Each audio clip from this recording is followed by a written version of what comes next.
Drone shots are really cool and they are common in all kinds of tutorials on YouTube and everywhere. So my wife thought it's a good idea as a video pro that she buys a Mavic 2 Pro and learns to fly it and use it for photography.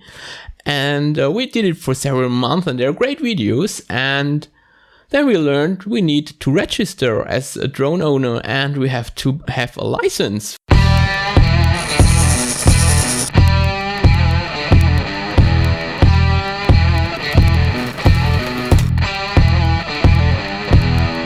Hey guys, how's it going? Today I will show you what you have to do if you want to fly a drone in Europe and in particularly in Germany. So here we go. If you have such a license, you may fly all over Europe with just one license. So here it is. This is mine. My wife and me, we did the online course and we registered and we have passed the exam. So we have the license to fly our drone all in Europe. That's really great. And if you like to fly your drone in Europe, or if you want to start flying drones, then this is the video that explains it in a single shot. The first thing you need to know in Europe is when you want to fly a drone in Europe, you need to have a license always. There is no excuse for not having one, but there is a single exemption. If you want to fly a toy, that is, the drone is clearly marked as printed on it, I'm a toy. Then it's lighter than 250 grams and it's so slow that it doesn't do any harm to people or animals or anything.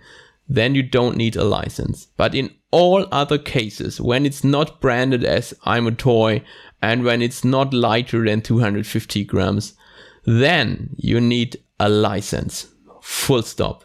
Just like vehicles, where you need different licenses, whether you want to drive a car or a truck or a motorbike, you need to have different licenses depending on which class your drone is. And the class mostly is decided by its weight. So this video is about what classes are there and what licenses do you need. And in particular, we want to look into the license A1, A2 and A3 because this is what most of you want to do.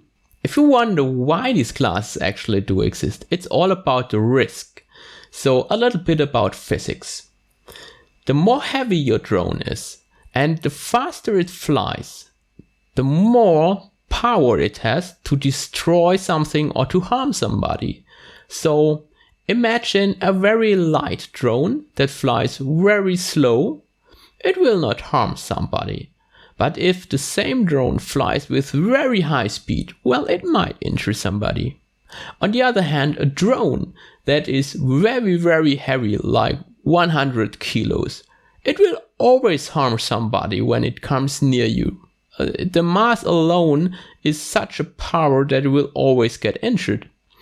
So you need to understand, the faster you want to fly it, the more heavy your drone is, and the more near you come to people or to things or buildings, the more problematic the risk is and the higher is the test that you have to pass. So the other side around, the lighter your drone is, the slower it can fly and the farther away you want to stay from people, the lower license you need because there is not much risk.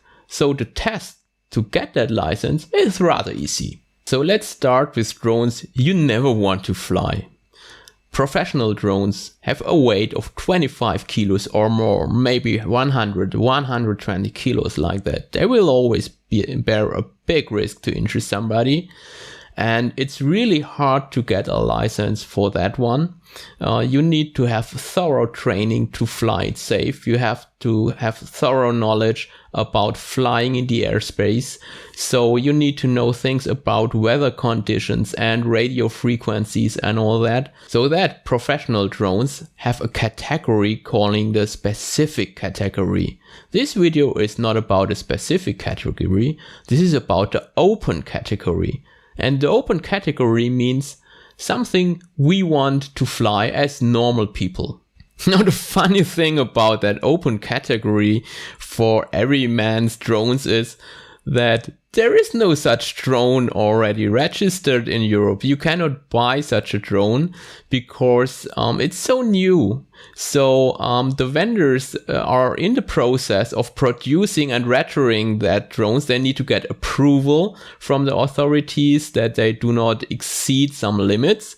So to sum it up, you need to know this information to pass your exam, but actually you cannot buy such a drone. So let's start with that drones that you actually can buy and can fly currently. And these have another category, which is called the limited category. This is quite confusing, but let's get it straight. So what you see here is the official authorities chart of the drones in the limited category. Actually, the official term is limited open category. And how to read that. So let's make an example. My wife bought a Mavic 2 Pro and it has a weight of 907 grams. In this column, you have the maximum tolerated mass, and our drone is not lighter than 250 grams. It's not lighter than 500 grams, but it is lighter than 2 kilograms and it is lighter than 25 kilograms. So if we want to fly with our drone, we need either A2 license or A3 license. So what does it mean either? How to decide that? The decision simply is, it depends on what you want to do with your drone. So first we decided about the category of the drone by its maximum takeoff weight. And now we decide what we want to do with the drone, which means, do we want to fly over people or not? Or do we want to fly near to urban areas?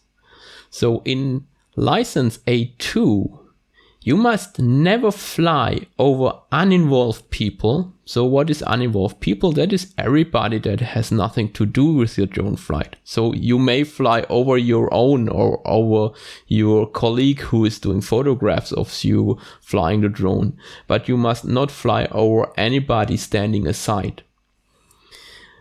In A3, you must not fly near to people. So this is a huge difference whether you fly over people or near people. In A2, you have to keep a horizontal distance of 50 meters from uninvolved people. In A3, you must even fly outside of urban areas with a distance of 150 meters. So depending on the weight and depending on what you actually want to do with your drone, you either need a license in the category A2 or A3 to fly a Mavic 2 Pro in Europe. So why to decide for one license at all? We could simply say, let's all do all licenses. Well, that's nonsense.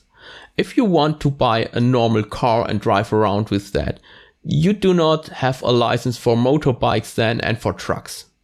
And why don't you do that? Because you have to learn more, you have to pass more exams, and you have more costs for licenses. So let's look into the conditions for getting a license. If you want to fly a toy, then you don't need any training. So you don't have costs for the training, and you have no minimum age. Everybody may fly a toy. If your drone is heavier than 250 grams, so you need a license, then you have to register. This is a process that you have to pass. I will explain later. You have to read the user manual, which is simple, but you have to complete a training and pass an exam. And you must be 16 years of age or older. The same with A2. But on top, you have to pass an exam with your national authority. So there's a written test. So you could imagine no costs, a few costs, more costs. And on top of that, you have to repeat the exams every few years. So the costs will repeat. The interesting thing is that you cannot have A1 or A3 license separately. There's only a combined test for that. Only if you want to have A2, you have to pass a written exam, which includes costs. So if you look at my license, I hope you can see it in the red box. It says A1, A3.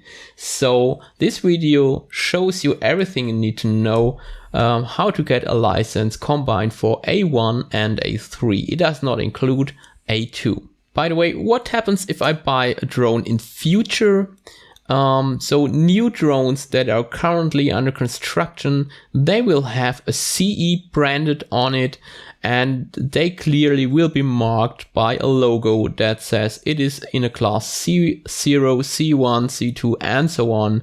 So there are slightly different classes, and if I have a license A1, A3 or A2, then there is a difference what I may do with the drone in future. So you need to learn those rules as part of your exam, because you already obtain a license that allows to fly the new drones that are not yet on the market. Unfortunately, the limited open category is valid only until January 1, 2023. But what happens after that date to my Mavic 2 Pro? Well, I may still fly it, but there are slight changes, and this is pretty interesting to see because it's a rather common drone.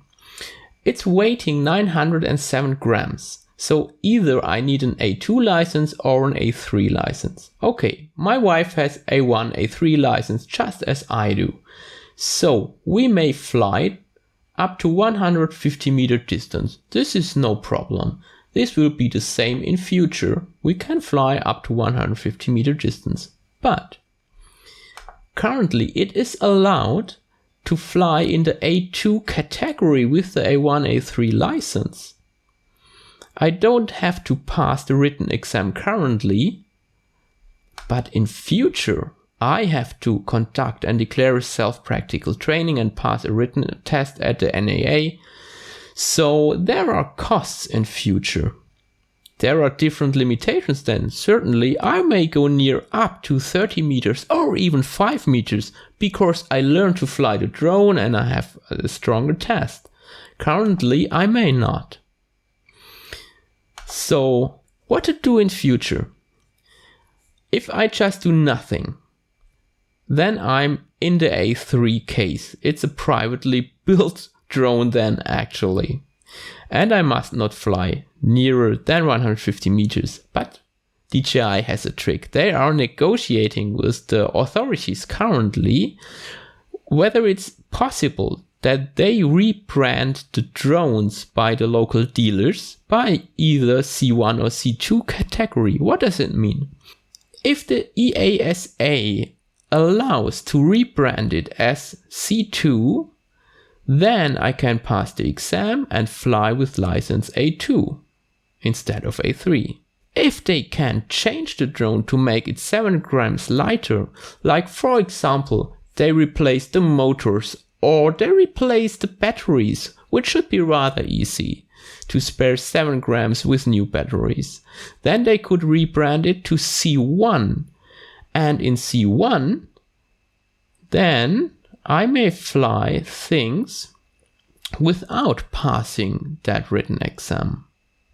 And that's why DJI is negotiating heavily with the authorities. Okay, so now you learned you want to have the A1, A3 combined license to fly a reasonable drone. And how to get one? As you have seen already in the chart, the EASA, which is the European Authority for Aircraft, laid out rules that are the same in all over Europe. You can read that rules on their website, and in short it says for A1, A3 you must be 16 years of age and you have to register on the webpage of your local authorities, and you have to upload an ID and you have to upload an insurance proof, and then you can do an online course at the local authorities and pass an online test. And there is no cost for that. we did that at the German authorities, and I will show you their website. So the first step for you is you need to know what the local authorities website is. In Germany, it's the Luftfahrtbundesamt, LBA, and they have a website for drone owners, LBA Open UAV DE. And this is the website.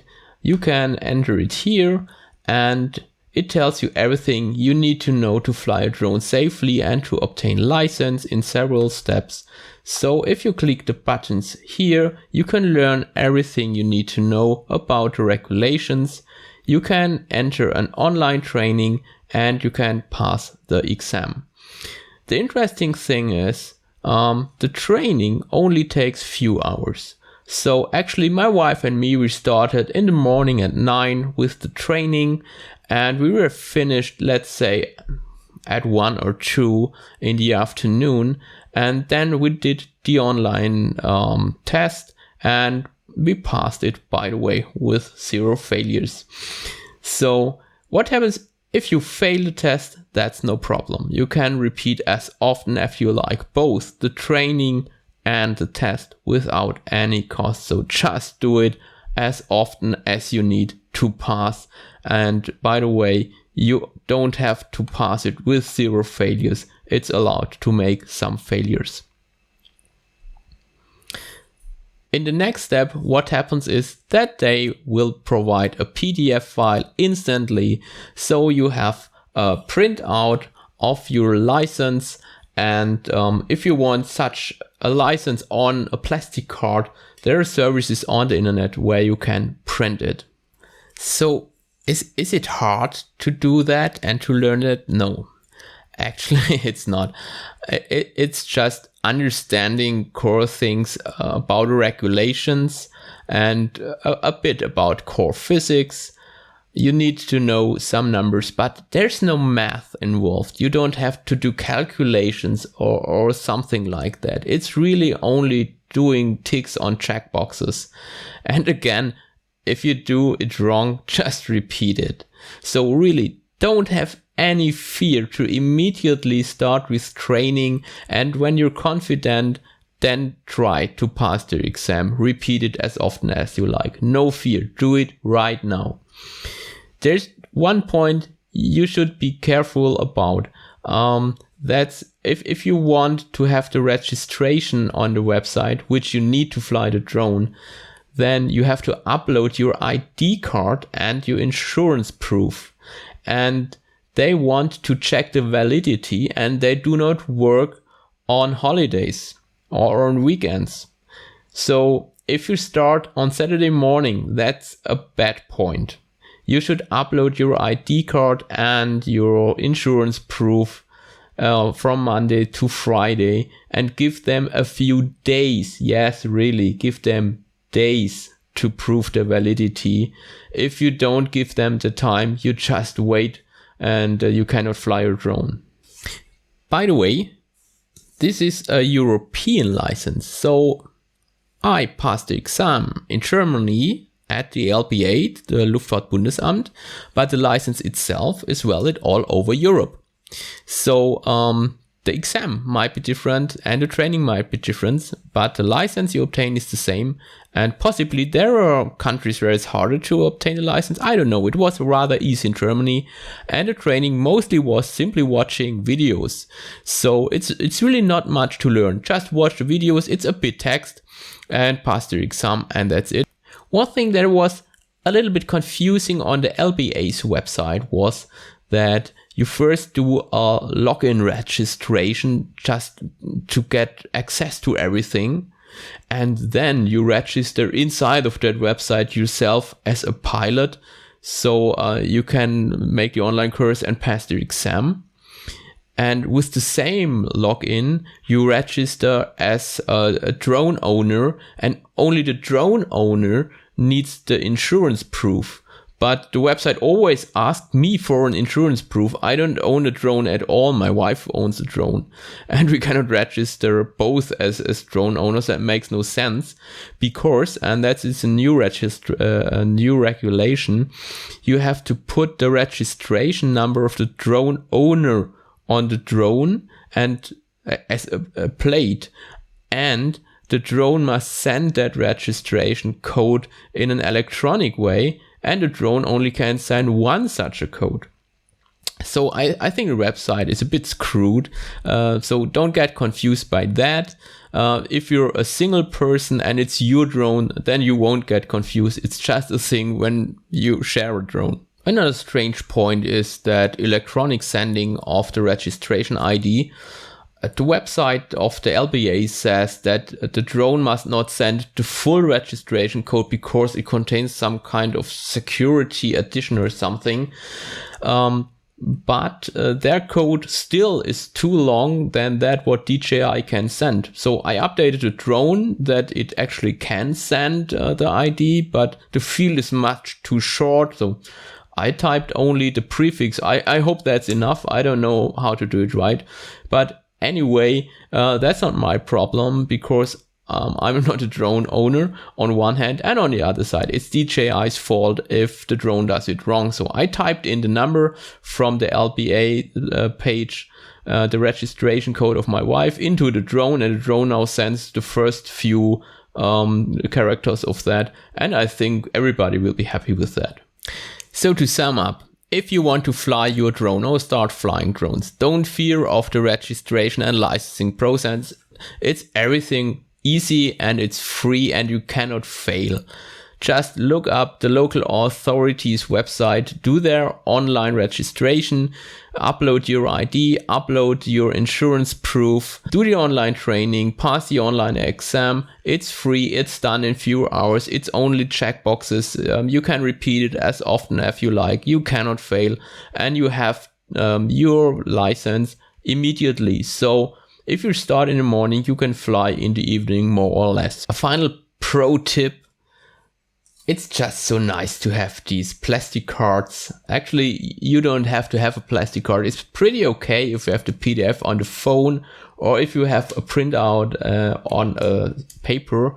But if you want to have such a plastic card, go on this website and click here on this offer. For €8 you can upload your PDF file and we'll get back such a plastic card. By the way, the QR code and the registration code is confidential. That's why I always cover it.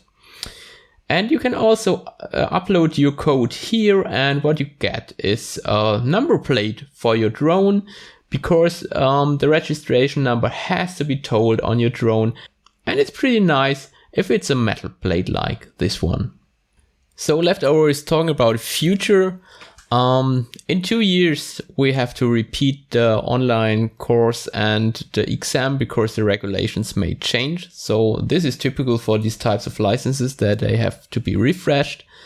And maybe we will do an A2 license, depending on the decision of the EASA and DJI in what category the drone will fly in future. So I hope this video was interesting for you and you lost your fear about the registration and licensing process, and you will start to register and license right now so you can start flying drones legally all over Europe. It's much fun doing that and you get great video shots. So if you like this video, I would be happy if you give it a thumbs up. Please subscribe to my channel, become my Patreon, follow me on Twitter or whatever you like in the social media to keep informed. And I would be happy if you will be in the next episode with me. Until then, stay safe and as always, party on!